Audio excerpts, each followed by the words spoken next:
27. Si el Señor no edifica la casa, en vano trabajan los que la edifican. Si el Señor no guarda la ciudad, en vano vela la guardia. Es en vano que se levanten de madrugada, que se acuesten tarde, que coman el pan, afanosa labor, pues Él da a su amado aún mientras duerme. Un don del Señor son los hijos y recompensa es el fruto del vientre. Como flechas en la mano del guerrero, así son los hijos tenidos en la juventud. Bienaventurado el hombre que de ellos tiene llena su aljaba. No será avergonzado cuando hable con sus enemigos en la puerta. Se ha leído la palabra de Dios para el pueblo. El pueblo de Dios. Amén. Gracias, hermano. Se ha leído la palabra de Dios para el pueblo de Dios. Amén. Si el Señor no edifica la casa, en vano trabajan los que la edifican. Y el Señor, ¿cómo edifica? Más bien, ¿cuántos creen que aquí el Señor está edificando la casa de cada uno de nosotros? ¿Cierto que sí? Y eso incluye lágrimas, incluye situaciones difíciles. El Señor está edificando. Ahí no nos dice cómo lo va a edificar, pero va a edificar nuestra casa. Amén. Entonces el Señor orquesta y organiza una clase de situaciones a nuestro alrededor, y todo eso es el propósito para edificar nuestra casa en Él. Amén. Muy bien, hermanos. Abran sus Biblias en Gálatas. Vamos a continuar nuestro estudio a través del libro de Gálatas, capítulo 3. Tenemos hoy capítulo 3, versículos 10 al 18. A propósito hablando y orando de los matrimonios, y como el Señor me guiaba a orar, pienso que este tema puede afectar, si lo permitimos, si el Espíritu Santo nos ayuda, va a afectar gloriosamente no solamente los matrimonios, sino cada área de nuestras vidas. Y yo quiero recordarles que estamos en una sección en la carta que estamos tratando extensamente el tema de la doctrina de la justificación por fe. ¿Sí? Ese tema que ya hemos estudiado muchos domingos y que es necesario volver a retomar, volver a recordar, volver a martillarlo, ¿no?, en nuestro corazón, a predicárselo a nuestra alma, ¿verdad?, para que el Espíritu Santo haga la obra en nosotros, en nuestro corazón. Y esta discusión comenzó a mediados del capítulo 2, si recuerdan, y continuará hasta el final del capítulo 4. Hasta el final del capítulo 4 se da por terminado, ¿no?, por decirlo así, el tema de la doctrina de la justificación por fe.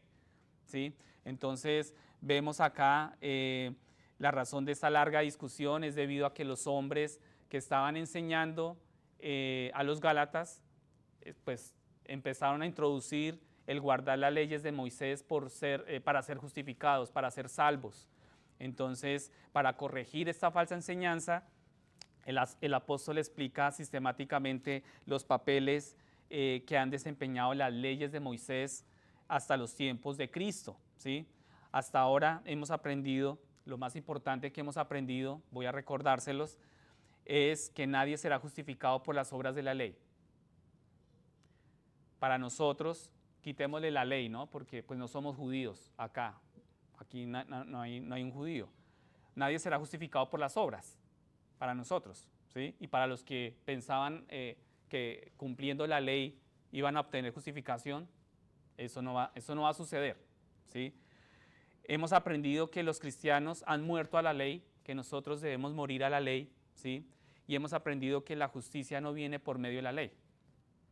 ¿Por qué hemos aprendido que nosotros los cristianos han muerto a la ley? Porque Cristo fue el único que cumplió la ley. Ningún hombre es capaz de cumplir la ley. No somos capaces de cumplir la ley.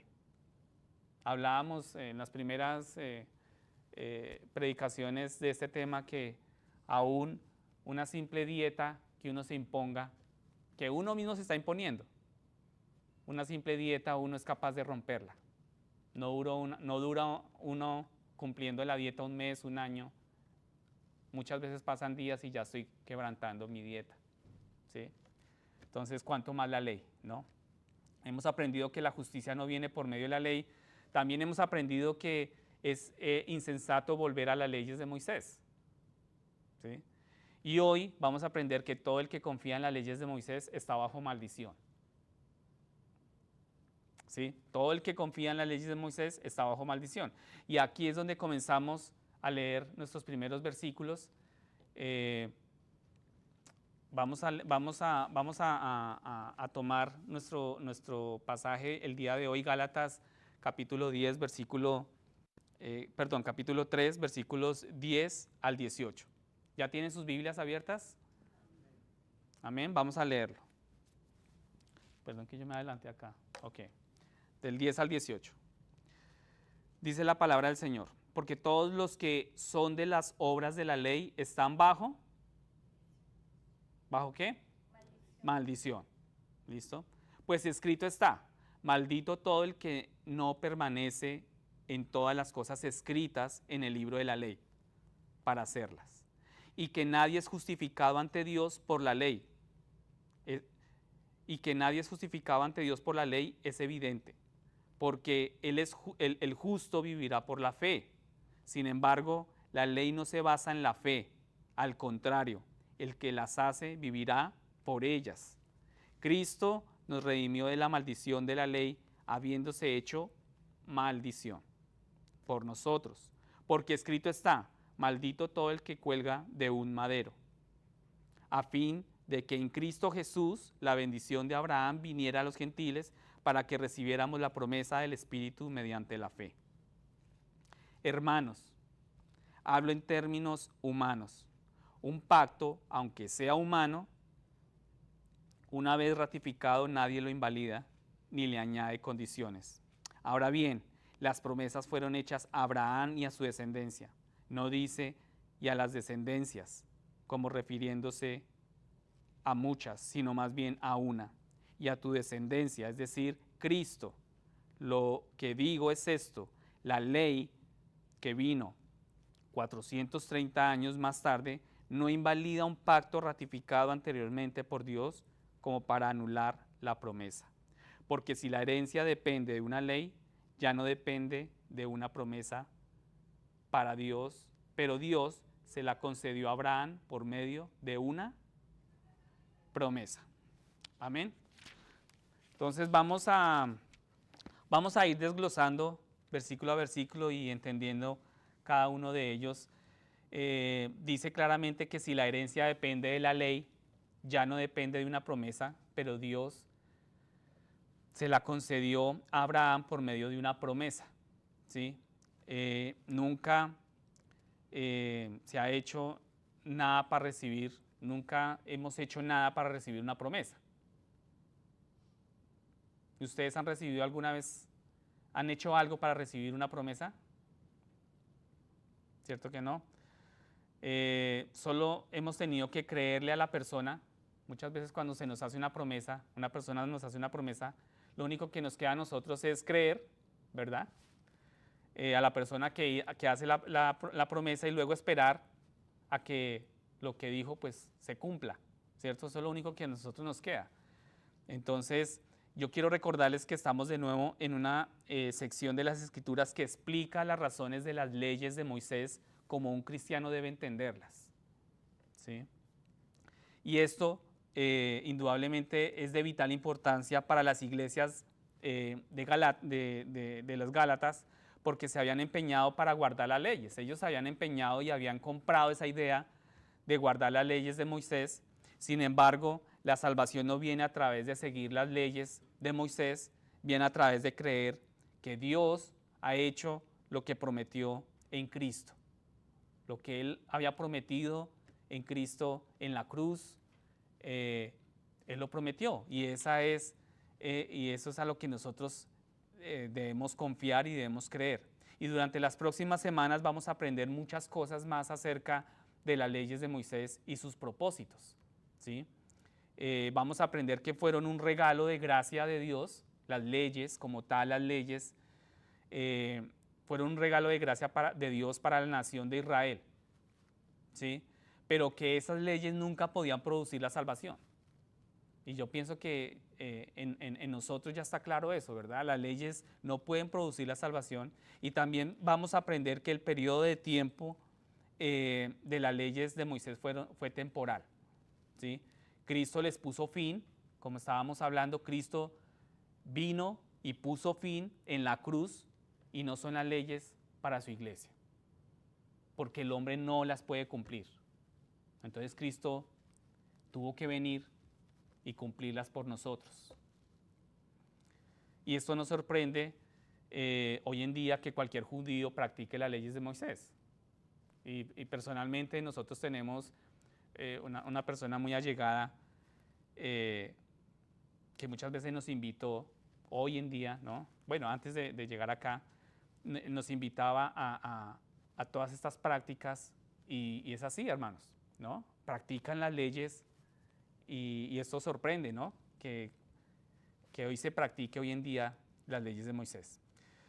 El sacerdocio y el sistema de sacrificios estaban en el centro de las leyes, pero al destruir el templo y eliminar el sacerdocio, Dios ha hecho imposible que cualquier judío practique plenamente su fe.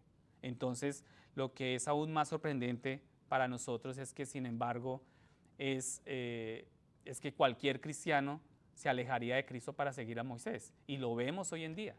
Y la persona que les comento, lo vemos así. O sea, se alejó de Cristo porque inicialmente él empezó como un cristiano, ¿no?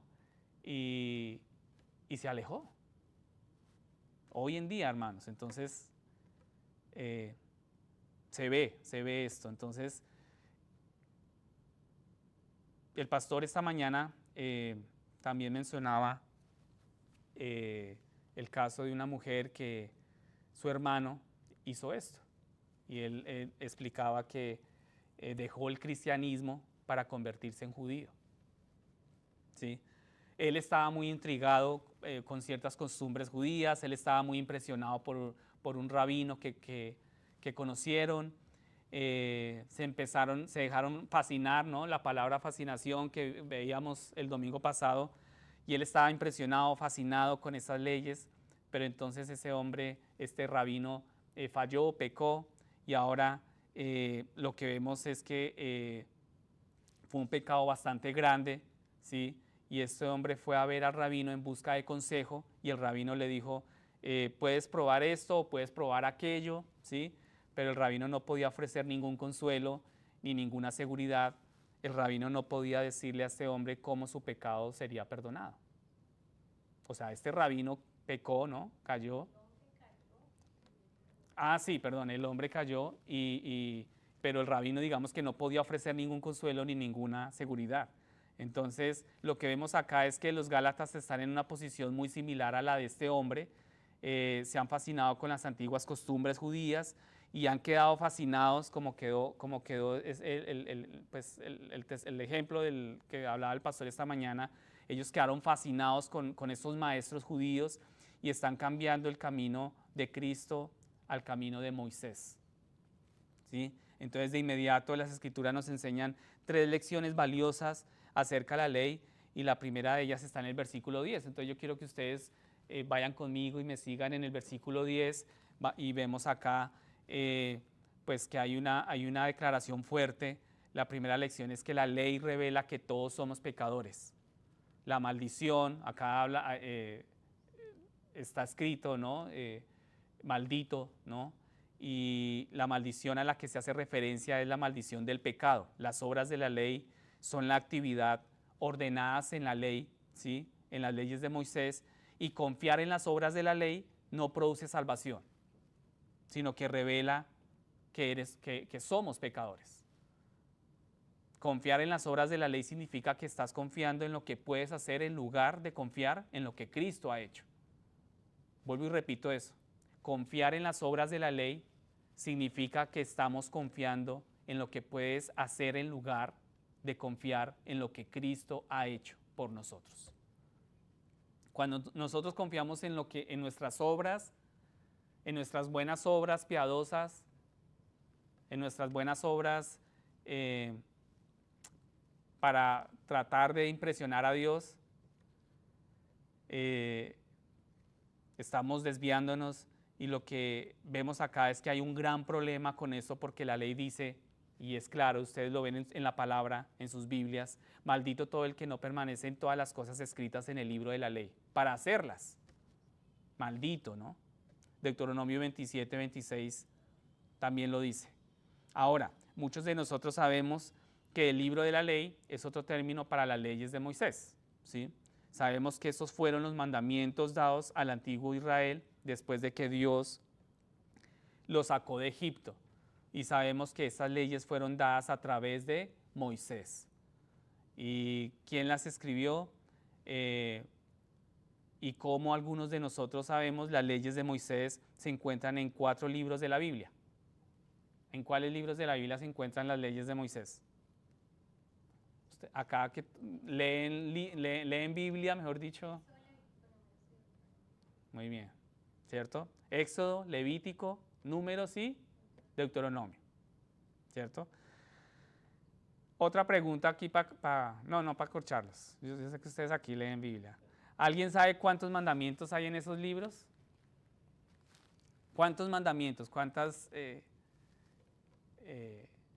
leyes hay en esos libros?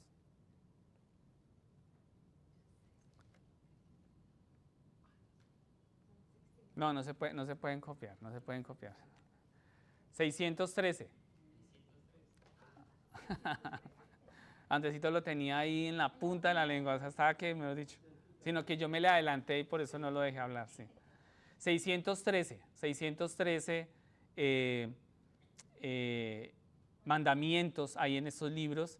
Entonces, yo quiero hacerles otra pregunta. Si tuvieras una lista de 613 cosas por hacer, ¿crees que podrías lograr hacer todas estas 613 mandamientos? ¿Crees que podrías hacer alguna de ellas? Alguien aquí podría decir sí, ¿no? Entonces, se hace otra pregunta para el que dice que sí. ¿Crees que podrías continuar haciendo cada uno de estos mandamientos todo el tiempo durante toda tu vida? ¿Cierto? Ahí ya empezamos, ahí, como decimos en nuestro país, ya estamos fritos, ¿no? ¿Cierto? Ya ahí empezamos a ver la dificultad que lleva a el cumplir la ley. Es una carga pesada que solamente Cristo la cargó. Entonces, estas dos pequeñas palabras, toda la ley y continuar haciendo la ley, tratar de cumplir toda la ley y tratar de continuar cumplirla durante toda tu vida, son los problemas. ¿Cierto? La palabra todo es un problema porque la ley de Moisés no son un juego. La ley no es un juego. No puedes elegir los mandamientos que deseas al azar y conservar y dejar el resto a la fila de espera. No puedes escoger. No puedes tomar el mandamiento, da el 10% de tus ingresos al templo. Tú puedes cumplir ese mandamiento, ¿cierto? Da el 10% de tus ingresos al templo y dejar el mandamiento, ama a tu prójimo como a ti mismo. No se puede, hermanos. ¿Sí? Tú debes poner todos los 613 mandamientos al frente tuyo, porque si no tomas todo lo que hay en la ley, entonces has fracasado. Hemos fracasado. Todos los 613 mandamientos debemos colocarlos al frente. No puedo cumplir una parte y el resto desecharla.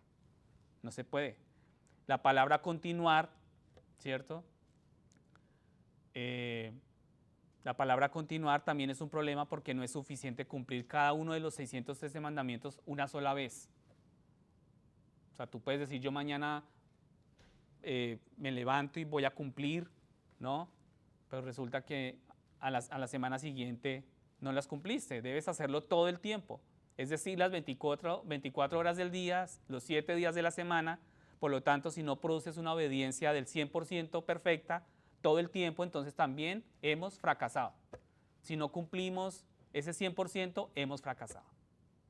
Entonces esto puede sonar un poco duro y podríamos preguntarnos, Pablo, ¿pero por qué Pablo dice esto? ¿Por qué Pablo dejó este registro? Y Pablo les está recordando a estos hombres que si comienzan a confiar en Moisés, entonces no están confiando en Cristo. O confían en Moisés o confían en Cristo, ¿cierto? Y cuando decides empezar a guardar algo de la ley, no puedes escoger y elegir, sino que tenemos que guardarlo todo. Ustedes recuerdan, hermanos, que justo antes de que el pueblo israelita estuvieran a punto de entrar en la tierra prometida, Moisés le leyó todo el libro de la ley, y tenían que ponerse de acuerdo para hacer todo lo que está en el libro de la ley. ¿Sí recuerdan cuando el pueblo de Israel, justo antes de que el pueblo de Israel estuviera a punto de entrar a la tierra prometida, Moisés le leyó, Moisés les expuso todo el libro de la ley y tuvieron que confesar, si no seguimos haciendo todo lo que está escrito en el libro de la ley, estamos bajo maldición. Entonces, también puede que ustedes sepan que la nación judía nunca fue capaz de guardar toda la ley y finalmente cayó bajo el juicio de Dios, porque no fueron capaces de guardar y de cumplir totalmente la ley. Entonces Pablo está dejando muy claro a estos gálatas, si abandonan a Cristo por las leyes de Moisés, están cometiendo un terrible error. Si ustedes deciden eso y tratan de cumplir, como lo vemos en esa persona que conocemos, ellos se esmeran por cumplir y hacen de todo por tratar de cumplir. Pero Pablo está diciendo, no, ustedes están cometiendo un grave error.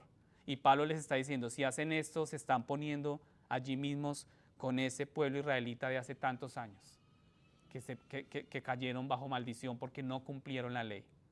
Y él está diciendo también que te estás colocando en esa misma montaña con ellos y pronunciando una maldición sobre ti mismo, el que trate de cumplir la ley. Y eso es lo mismo que cualquier cristiano de hoy en día debería entender. Si empezamos a pensar o a tratar de consentir en nuestra mente, me gustaría empezar a guardar la ley, ¿sí?, de Moisés. Ahora, la segunda cosa que aprendemos es que la ley no justifica, no te da la inocencia. Pasen al versículo 11, por favor. Y la ley no justifica, no nos da la inocencia, como ya lo hemos venido estudiando durante todos estos domingos. La ley no salva, no justifica. Y nadie, dice el versículo 11, y que nadie es justificado ante Dios por la ley, es evidente porque el justo vivirá por la fe. Entonces hemos hablado de esto durante varias semanas, hermanos. Espero que ustedes en su casa lleguen, oren sobre esta palabra. Durante la semana la estudien, la analicen. Con mi esposa hemos hecho la tarea de sentarnos, de hablar del tema, de volver a leer. Y es impresionante todo lo que Dios puede mostrar y puede hacer en el corazón nuestro. Hemos hablado esto muchas veces, pero realmente queremos entender la palabra justificado, tal como se usa acá en la palabra, justificado. La justificación es un término jurídico, ¿cierto? Significa ser declarado inocente y es más que el perdón. Recuerdan que en un domingo hablábamos sobre el perdón y la justicia, ¿cierto? Se escuchan diferente, ¿verdad? Pero el significado de ser declarado inocente, que es la justificación, término jurídico, significa que tus pecados son borrados por completo, para que sea como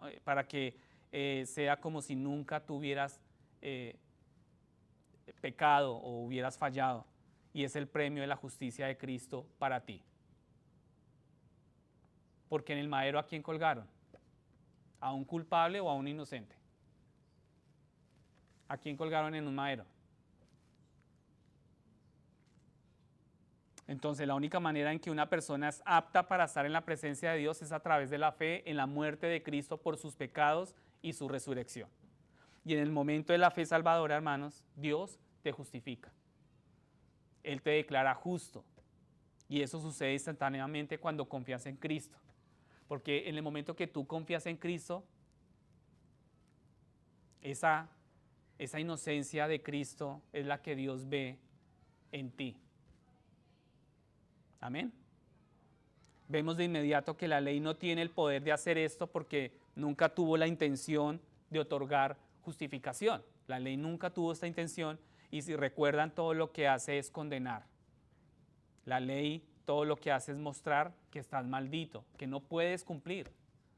Y las leyes de Moisés funcionan según el mismo principio de cualquier otro conjunto de leyes. ¿Para qué están las leyes? Es para regular el comportamiento y castigar infracciones. Para eso están las leyes. Si lo hablamos, digamos, de las leyes, no sé, de un gobierno o demás, políticas. Entonces, yo quiero hacerles un ejemplo. El pastor esta mañana hablaba sobre algo que le sucedió a él hace aproximadamente 10 años. Dice a él que lo detuvieron en la autopista 64, a las afueras de Colombia, ¿sí? No Colombia, sino Colombia, ¿cierto? El oficial se acercó a la ventana del pastor y se llevó la licencia de conducir a su auto, el pastor esperando ahí, regresó el oficial y cuando el oficial regresó le dijo, vaya, veo en el registro, veo en el sistema que usted durante 15 años no tiene ningún ticket, no tiene ninguna multa, ¿no? Entonces el pastor le dijo, sí, yo no he tenido ninguna durante 15 años, bastante tiempo, ¿no? El pastor, él ya nos había contado esa historia y ahora uno podría pensar, ¿tú crees que el oficial le puso una medalla o lo condecoró, le dio una felicitación, o le dijo, vaya, qué buen ciudadano, o le aplaudió? ¿Tú crees que sucedió eso? O sea, ¿cree usted que el oficial dijo, usted, señor, es un buen ciudadano, voy a pasar por alto esta pequeña infracción, porque 15 años pues es bastante tiempo, y voy a pasar por alto esta multa, no te la voy a hacer? ¿Ustedes creen que pasó eso? ¿Cierto que no? En absoluto, ¿cierto? Efectivamente, el oficial escribió la multa y lo envió a la corte, ¿sí? Y esto es lo que hace la ley, hermanos. Exactamente pasa igual con nosotros, como creyentes. Es posible que seas un ciudadano respetuoso de la ley durante muchos años y que tú no infrinjas ninguna ley, ¿cierto? Es posible que veas una señal de límite de velocidad todos los días, es posible que mires tu velocímetro y te sientas orgulloso de que estás cumpliendo, ¿no? Que no estás infringiendo, pero un día te equivocas. Y a mí me pasó, ¿no? O sea, a mí también me pusieron un ticket por velocidad y después del tiempo yo dije, no, fue costoso el tema, lo que pagué y demás, y en una distracción que tuve con mi hijo, cuando menos me di cuenta, me equivoqué y estaba el segundo ticket. Algún día va a suceder esa infracción en nosotros. Y ahora aquí alguien podría decir, pero ¿no son las leyes de Dios diferentes a nuestras leyes humanas? ¿No son las leyes de Dios buenas y perfectas y Dios no muestra gracia y misericordia? Porque podríamos irnos al otro lado, ¿cierto, hermanos? Decir, bueno, pero es que Dios es misericordioso, Dios es bueno, o sea, pero ¿por qué las leyes de Dios son así? Si las leyes de Dios son buenas y perfectas. Y si Dios muestra gracia y misericordia a aquellos que confían en Cristo, y es así, hermanos, Dios muestra gracia y misericordia, ¿cierto que sí? Pero la perfección y la bondad de las leyes de Dios en realidad nos condenan de manera que nuestras leyes humanas nunca podrían. Es muy diferente la condenación que hay en las leyes de Dios a las leyes humanas. Un ticket, una multa. Y una simple conversación, por ejemplo, puede condenarme como un pecador. En una sola conversación que tú tengas con tus compañeros de trabajo, con tu pareja, aún con tus hijos, me puedes llevar a mentir, a tener mal pensamiento, malas intenciones. Me puedes llevar al chisme, a murmurar. Y el estándar de Dios es mucho más alto que el nuestro, hermanos. Es mucho más elevado y nos toca pedirle al Señor que nos ayude, que el Espíritu Santo nos guíe a entender a la medida que Él lo desee sobre el estándar de Dios, la santidad de Dios, de un Dios que es 3 veces santo. Pero nosotros jugamos con Él y creemos que las leyes de Dios son iguales a las leyes nuestras, que las infringimos y no pasa nada. El estándar de Dios es mucho más elevado, hermanos. La ley no te va a dar la vida, la ley solo te va a condenar a ti. Ahora sí toma idea un poco el tema de la maldición a través de la ley. ¿Sí están entendiendo un poco por qué la ley te condena? ¿Sí lo entienden, hermanos? Así que debemos recurrir a la fe. No nos queda otro camino sino recurrir a ese... nos toca recurrir a un regalo que Dios nos da, que es la fe, si queremos vivir en Él. Amén. Entonces, al final de este versículo, Pablo ha citado Habacuc 2:4, el justo por la fe vivirá. La razón por la que ha hecho esto es para mostrar que incluso en el Antiguo Testamento enseñaba que Dios solo salva a las personas por fe. O sea, Pablo tuvo que decirle, no, estas personas están muy centradas, ¿no?, en el Antiguo Testamento, entonces yo me voy a ir a Habacuc 3:4. Y Pablo les nombra el justo por la fe vivirá. Habacuc 2:4, perdón. En ninguna parte del Antiguo Testamento se encuentra que alguien se haya salvado guardando las leyes de Moisés. Y Pablo tuvo que empezar a mostrarles es que no hay en ninguna parte del Antiguo Testamento que alguien se haya salvado guardando las leyes. En cambio, lo que sí encontramos una y otra vez, hermanos, es lo mismo que se nos dice aquí. La única manera de que una persona viva es a través de la fe. No de cumpliendo, no cumpliendo las cosas, no cumpliendo la ley, no de tratando de hacer obras buenas, piadosas, sino solamente a través de la fe. Y sin embargo, nuestra tercera lección nos dice acá, pasen por favor al versículo 12, versículo 12 nos dice que la ley no se basa en la fe, ¿cierto? Y lo que debemos entender es que las leyes de Moisés y la fe son como diferentes formas de transporte. Leyes de Moisés y la fe. Entonces vamos a dar un ejemplo acá. Un coche a ti te va a llevar a lugares por tierra, ¿cierto?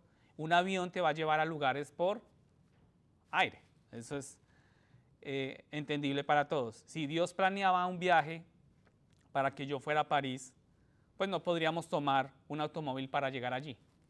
El coche podría llevarme al aeropuerto, pero tendría que subirme al avión para cruzar el océano, ¿sí?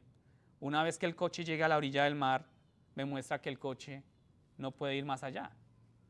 Y lo que se quiere mostrar aquí es que las leyes de Moisés y la fe son principios opuestos. Las leyes de Moisés dicen, vive haciendo esto, la fe dice, vive creyendo. La ley, las obras, los méritos te dicen a ti, vive haciéndolo, ¿no? Hazlo, para ganarte la justificación, para ganarte el favor de Dios. Pero la fe dice, vive creyendo, vive confiando, vive esperando, vive creyendo algo que tú no ves en el momento. Eso te dice la fe. Las leyes de Moisés llegan a la orilla del mar y no pueden ir más allá de la orilla del mar. Y en ese momento tú debes salir del auto y entrar al avión, ¿cierto? Para llegar a tu destino. Y ese avión se llama Cristo, para llegar al destino, para llegar a la salvación. No puedes llegar en auto. Las leyes de Moisés crearon una sociedad muy estructurada y regulada. Y es lo que vemos acá. Pablo de una u otra forma él como que explicaba, pero las leyes de Moisés crearon una sociedad muy estructurada y prohibían el pecado y promovían las buenas obras. Prohibían el pecado, pero al mismo momento promovían las buenas obras. Y eso son cosas muy buenas, por cierto, ¿no? O sea, son cosas buenas. El prohibir pecado y promover buenas obras, pues no tiene nada de malo. Y esto es lo que hacemos por nuestros hijos, porque sabemos que es muy beneficioso para ellos, por ejemplo, tenerles un horario a nuestros hijos. Sabemos que es bueno para ellos tenerle una hora para acostarse y una hora para despertarlos, ¿cierto? Las rutinas. ¿Cuántos tienen aquí rutinas en sus hogares? ¿Solo nosotros? ¿Cuántos tienen rutinas en sus hogares? ¿No? ¿No tienen rutinas en sus hogares? Bueno, José es sincero, dice que no tiene rutina en sus hogares. Listo. Pero digamos que sabemos que es bueno para ellos tener esa rutina, ¿no? Una hora de acostarse, una hora de despertarse. Sabemos que es bueno para ellos comer comidas regulares, es bueno que tengan reglas firmes y una disciplina confiable en el hogar, ¿cierto? Estas son las formas en que, digamos, como que se forma a nuestros hijos. Y sin embargo se considera acá que los creyentes han llegado a la mayoría de edad para ser adultos. Y como aprendemos en el versículo 26, por lo que debemos dejar las cosas de niños. O sea, llega un momento en que ya tenemos que dejar las cosas de niños, ¿cierto? Porque ya pasamos a ser adultos. Y si no tenemos flexibilidad en la toma de decisiones basada en el amor de Dios y el amor a los demás, entonces nos ajustaremos rígidamente a las reglas, a esas rutinas llevadas sin amor, ¿no? Y no siempre haremos lo que es realmente correcto, sino que vamos a imponer, ¿no? Cuando no están guiadas y basadas en el amor de Dios. Entonces la cita al final de este versículo es Levítico 18:5. El que hace estas cosas vivirá por ellas. Entonces, si vas a hacer lo que se le mandó a Israel, la pregunta es ¿cómo vas a vivir? Y sencillamente vamos a vivir una vida controlada por esos mandamientos. Si nosotros tratamos de someternos a esos mandamientos, vamos a tener vidas controladas, rígidas, y tu vida consistirá solo en hacer estas cosas, en tener buenas obras. Pero yo quiero darte unos ejemplos que lo vivimos con esta pareja que les contamos que conocemos. La ley de Moisés requiere que coman alimentos kosher, ¿sí? Por lo que ellos pasan todo el tiempo tratando de encontrar lugares donde puedan conseguir estos alimentos, para comprar esos alimentos, y van a vivir conduciendo de ida y vuelta, trayendo, y nosotros lo veíamos, ¿verdad? Nosotros veíamos a esta pareja cómo se esforzaban y quedaban en distancias retiradas, pero aún así ellos decían, no, tenemos que comprar cierta marca de alimentos kosher, y pasaban horas en el coche para asegurar esa propia justicia personal, ¿no? En esta pequeña área, y así es como ellos vivían. La ley de Moisés requiere que use ropa hecha de un solo material, por ejemplo. Por lo que pasarán todo el tiempo buscando telas no mezcladas para tu ropa o haciendo esa ropa por ellos mismos. Y van a pasar horas comprando estas prendas, buscándolas o aprendiendo a convertirse en costureros, ¿no? Y así es como ellos viven. La ley de Moisés requiere que guarden el Shabbat. ¿Se han escuchado sobre el Shabbat? Y no trabajes en el Shabbat, por lo que tienes que trabajar el doble de duro el viernes, el día anterior, para descansar el sábado y no hacer nada, ¿no? Solo para descubrir que no hiciste lo suficiente el viernes. Y pasan su vida en esas rutinas así. Y tus hijos estarán gritando sobre lo hambrientos que están porque no hiciste suficiente comida, pero no podrás usar tu horno ni conducir hasta McDonald's Y así es como ellos viven. Ellos no pueden hacer en el Shabbat, no pueden hacer esa clase de cosas. Entonces ahora bien, usted podría decir, bueno, yo no estoy tratando de hacer esas cosas, yo no estoy tratando de guardar el Shabbat, yo no estoy tratando de comer, de conseguir o comer alimentos kosher, ¿cierto? ¿Qué aplicación tiene esto para nosotros? ¿Qué aplicación eso tiene para nuestras vidas? La pregunta para nosotros hoy es exactamente la misma. ¿De qué estás tratando tú de vivir? ¿De qué estás tratando de vivir? ¿Vives de acuerdo a las opiniones de otras personas? ¿Qué otras personas tienen de ti? ¿Vives vistiéndote de cierta manera para que los demás piensen bien de ti? ¿Vives ofreciendo oraciones largas y apasionadas para que otras personas las escuchen? ¿Vives del tipo de comida que te llevas a la boca? Y suele pasar, hermanos, entre los mismos cristianos. Si yo no visto de cierta manera para que los demás piensen bien de mí, entonces se convierte en una lucha para mí eso. Y esta carta fue escrita en contra de volver a las leyes de Moisés. Pero ese no es el único tipo de legalismo que puede existir en la iglesia. Y ustedes conocen que cada vez que elevamos las tradiciones por encima de la Escritura y el Espíritu Santo, caemos en el legalismo y algunos de nosotros hemos visto eso. Algunos de nosotros hemos estado en iglesias donde se debe seguir un orden específico. Y es así, hermanos, tú y yo hemos estado en iglesias donde se tiene que seguir un orden específico de servicio cada vez porque así es que siempre se hace. Algunos de nosotros sabemos de iglesias que han establecido un código de vestimenta específico. ¿Sí? Las mujeres deben usar vestido y los hombres deben usar traje y corbata. Y algunos de nosotros sabemos de iglesias que establecieron reglas contra el uso de instrumentos, por ejemplo, en la alabanza, en el culto, y solo permiten las voces de las personas para cantar, o viceversa. Y ahora también hay muchos más ejemplos de esto, y creo que todos entendemos el punto, y es, sin pasar por cada uno de estos ejemplos, que además de esto también el problema del legalismo personal. Y lo que vemos acá es ese legalismo en el que confío en lo que hago para sentirme santo. En lo que hago, en lo que aplico para verme más piadoso. En esas buenas obras de piedad. Pero son simplemente eso, hermanos, obras, pero eso no te justifica. Y no conocemos una sola persona salva que realmente se sienta santa por hacer esta clase de cosas. Entonces, cuando recibimos el Espíritu Santo, sabemos que Dios nos ha declarado santos, hermanos. Y también sabemos que un día Dios cumplirá esa promesa. Cuando Dios nos traiga a casa o cuando Cristo regrese.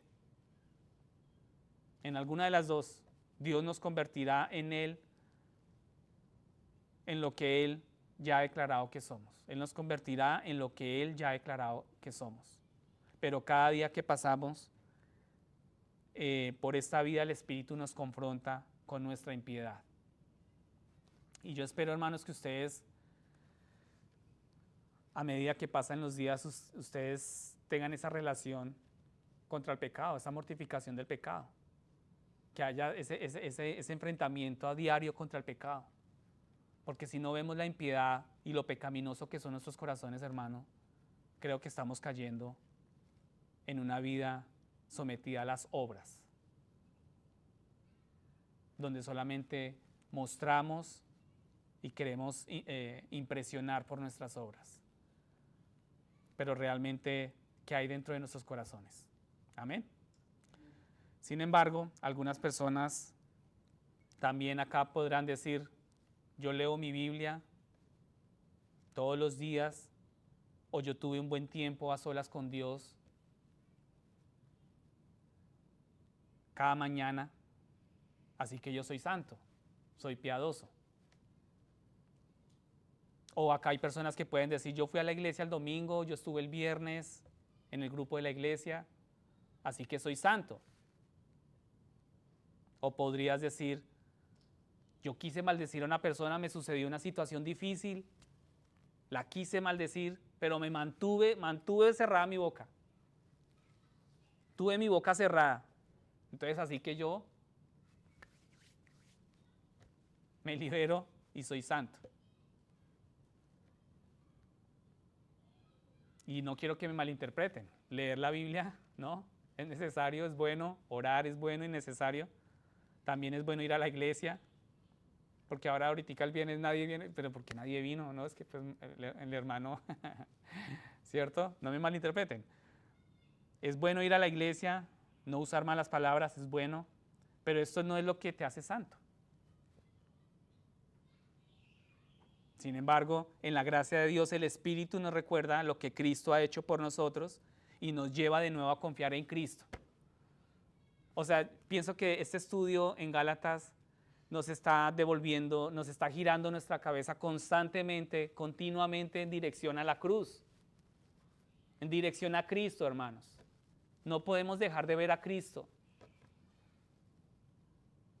Y también es bueno dejar que el Espíritu nos recuerde lo que Cristo ha hecho por nosotros y nos lleve de nuevo a confiar solo en Cristo y no en nosotros mismos, no en tus méritos, no en lo bueno que somos, porque no hay nada bueno. Entonces, yo te pregunto, ¿de qué estás tratando de vivir? ¿Tú de qué estás tratando de vivir? ¿Estás tratando de vivir por tus propios esfuerzos o estás confiando en el Espíritu Santo?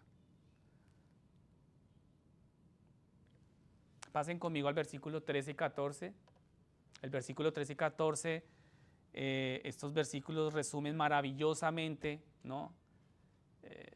Maravillosamente nos resume todo lo que la Escritura está diciendo.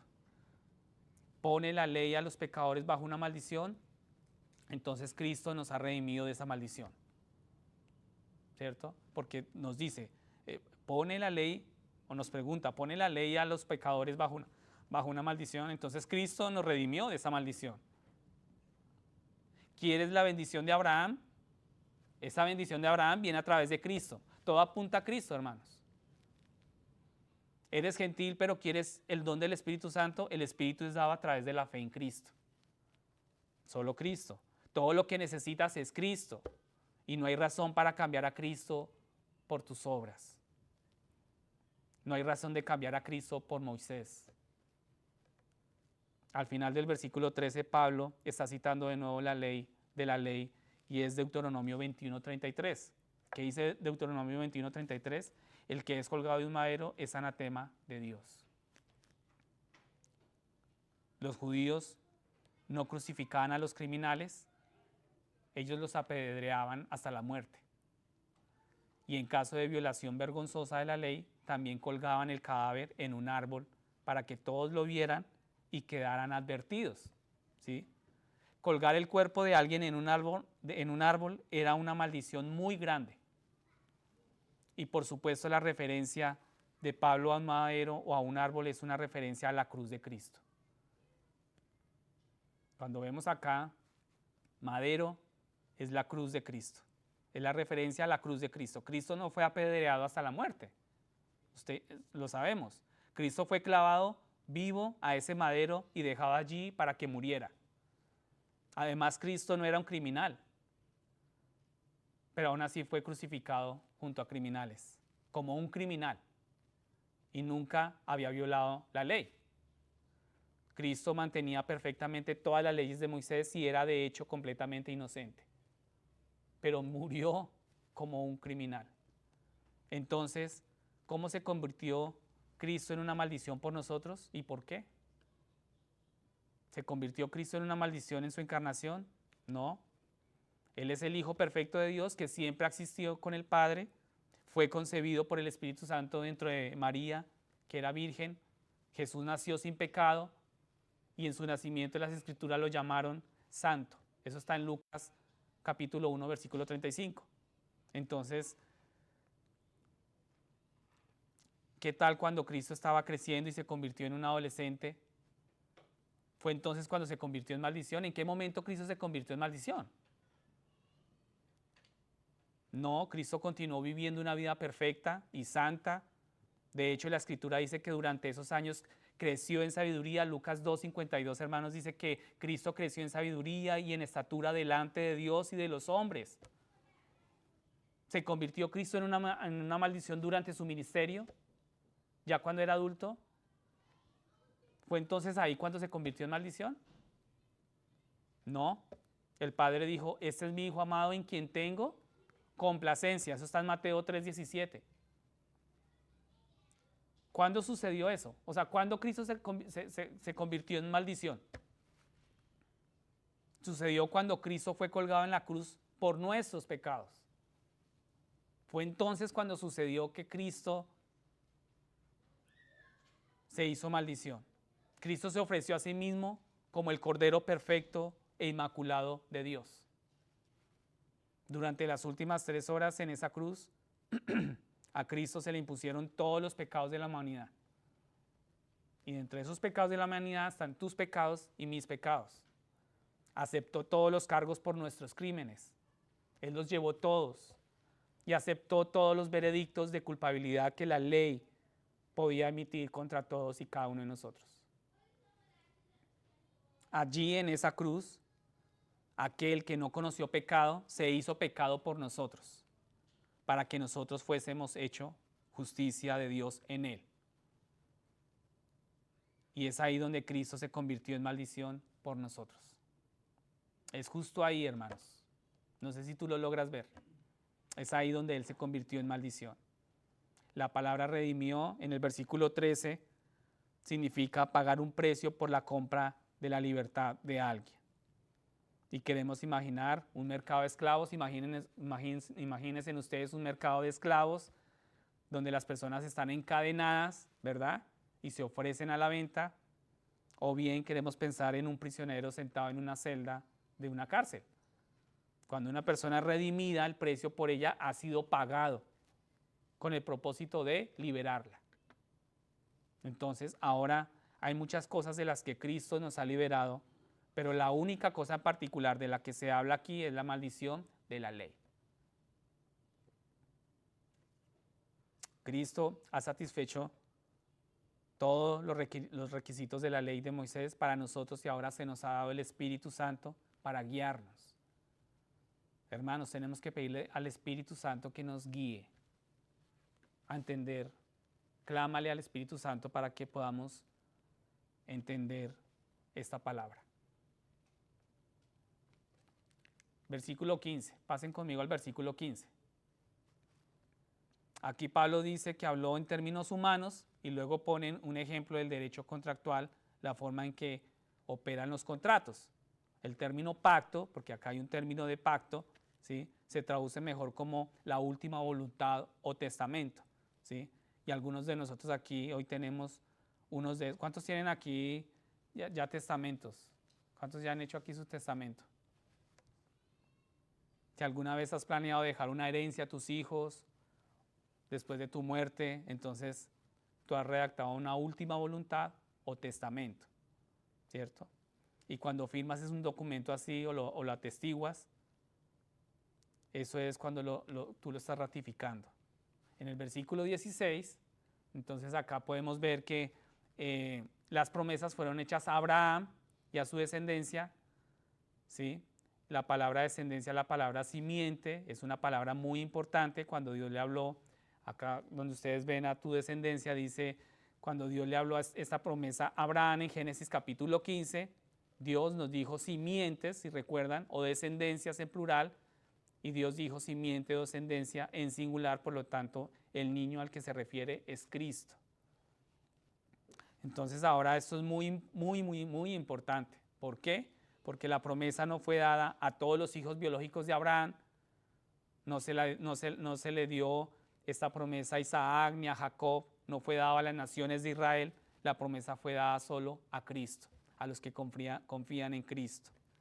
Y también queremos recordar que la palabra semilla se usó para referirse a Cristo cuando Dios prometió un Salvador después del pecado de Adán y Eva. Dios dijo en Génesis 3:15, la simiente de la mujer te herirá en la cabeza y tú le herirás en el calcañar. Entonces lo que se nos dice aquí es, la promesa era Cristo. La voluntad y testamento era que una herencia vendría después de la muerte de Cristo. Y ese fue el acuerdo ratificado en la presencia de Abraham en Génesis capítulo 15. Pasemos al versículo 17, hermanos. Aquí ustedes pueden ver, aprendemos que las leyes de Moisés, que vino 430 años después de esto, ¿sí? Y estas adiciones de esas leyes no cambiaron de ninguna manera el testamento original, y sin embargo, sí pintaron una imagen vivida de cómo se cumpliría la promesa. Las leyes de Moisés mostraban exactamente lo que Cristo haría y cómo moriría. Y la salvación siempre vendría a través de la promesa de esa cruz. Y finalmente, hermanos, en el versículo 18, pasen al versículo 18, en el versículo 18 se nos dice finalmente que cuando Abraham creyó en la promesa en la que creyó fue Cristo. O sea, aquí lo que estamos viendo es, todo nos apunta, nos dirige a Cristo. Cuando Abraham creyó en la promesa en la que creyó fue Cristo. El plan de Dios para salvar a las personas siempre ha sido enviar a su Hijo. Y es solo por la fe en Cristo que alguien es salvo. Amén. Entonces, hermanos, para concluir en esta tarde, quiero que pensemos en estos puntos como de aplicación en las Escrituras. Primero, las leyes de Moisés no justificaron a la persona. Segundo, las leyes de Moisés exigen una perfección absoluta. Tercero, las leyes de Moisés muestran nuestra necesidad de Cristo. Y cuarto, Dios envió a Cristo para salvarnos. Y la Biblia es muy clara en que por cuanto todos pecaron y están destituidos de la gloria de Dios, no hay uno solo que sea justo, cada ser humano es un pecador. E incluso si puedes decir, yo no he asesinado, si tú puedes decir, yo no he robado, pero tú no puedes decir, nunca he mentido. Tú no me puedes decir que nunca has mentido. Todos hemos mentido. No puedes decir, nunca he querido lo que otra persona tiene. Nunca he deseado lo que esta persona tiene. Y no puedes decir, siempre he hecho lo que es correcto. No podemos decir que siempre hemos hecho lo que es correcto. Y pienso que a partir de este día tiene que marcarse fuertemente en nuestra alma, en nuestro corazón, y decirnos, dejaré de pecar y siempre haré lo correcto. Y aunque por algún milagro pudieras hacer esto, seguirás teniendo un problema grande, hermano. Y es que ese problema serían todos los pecados que ya hemos cometido. Entonces, ¿qué vamos a hacer al respecto? Pues Cristo, solo Cristo. Cristo es verdaderamente nuestra única esperanza y es solo a través de la fe en Él que podemos ser salvos. Cristo ha ido a la cruz por nuestros pecados y Él ha ofrecido su vida perfecta en nuestro lugar. Resucitó entre los muertos al tercer día, tal como lo predijeron las Escrituras. Y la promesa de Dios es la misma hoy que siempre ha sido. Si confiesas con tu boca que Jesús es el Señor y crees en tu corazón que Dios lo levantó entre los muertos, serás salvo. Yo quiero repetir nuevamente esto, porque es muy importante y es la base de la justificación por la fe. La promesa de Dios es la misma hoy, hermanos, y es esta: si confiesas con tu boca que Jesús es el Señor y crees en tu corazón que Dios lo levantó de los muertos, entre los muertos, tú serás salvo. Si usted aquí hoy, tú has venido hoy acá y no has confiado en Cristo para la salvación, yo te invito a que lo hagas. De una manera sincera y transparente delante de Dios, no delante de los hombres, sino delante del Señor. Nuestros pecados nos condenan al castigo en el infierno, pero el amor de Dios es que envió a su Hijo a morir por nosotros. Yo quiero que nos coloquemos en pie. Colóquense en pie, por favor. Y hoy entendemos algo muy claro, hermanos, y es que todos nuestros esfuerzos se quedan cortos, pero lo que Cristo ha hecho nunca se quedará corto. Todos nuestros méritos se quedan cortos. Todos tus sacrificios, todas tus obras se quedan cortas. Pero Cristo no. Cristo nunca va a cambiar. Cristo está ahí. Y tenemos que volvernos a Él y poner nuestra fe en Cristo. Amén. Vamos a orar al Señor.